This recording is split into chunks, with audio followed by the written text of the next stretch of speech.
زبان زن و شوهر خوشبختانه زندگی می‌کردند. پس از چند سال انتظاری صاحب پسر گردیدند. از گذشت ایام زیبای جوانی خویش برخوردار نشدند. از گذشت وقت بیخبر بودند. پسر به کمال رسید. صاحب خانه و در، صاحب جای کار، اما مادر پدر در تنهایی زندگی می‌کردند. سال خورده شده بودند. آنها را یک همسایه زن نگاه و بین می‌کرد. با امر تقدیر پدر از بیماری این دنیا را پدرود گفت. روزها می گذشتند، سالها می گذشتند.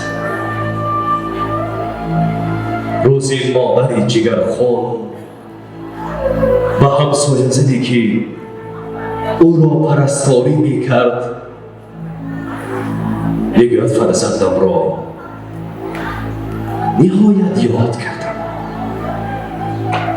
پزمان شدم،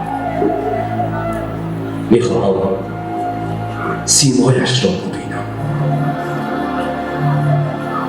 اما فرزندی سخت دل حتی به جنازه پدر نآمده بود. از این سخنان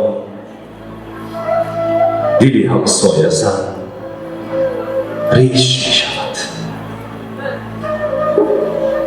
و با فرزند پیرزن زن می زند. می گوید مادرت تو رو انتظار است،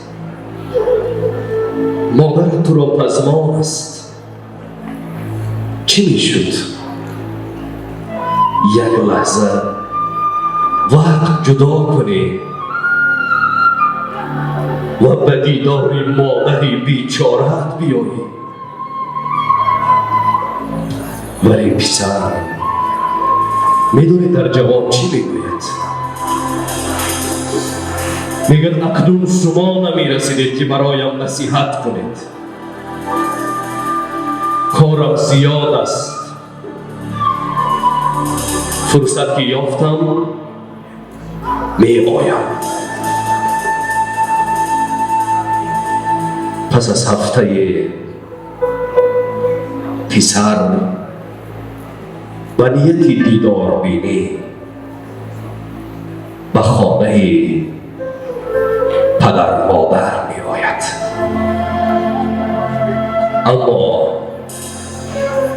دیر شده بود، خیلی دیر شده بود. خانه خالی بود. بوی پدر مادر به مشام نمی رسید. جای والدین الکی خالی بود. مادر هم آن زمان الکی جان به جانان می‌سپرید بود. زندگی عجیب است. در کودکی مادر پدر داریم، در جیبمان پول نداریم که برایشان چیزی بخریم. در جوانی مادر پدر داریم، پول داریم، اما وقت نداریم. و زمانی میرسد هم پول هست هم وقت هست دیگر مادر پدر را نمی‌یابیم، جایشان ابداً خالی میماند.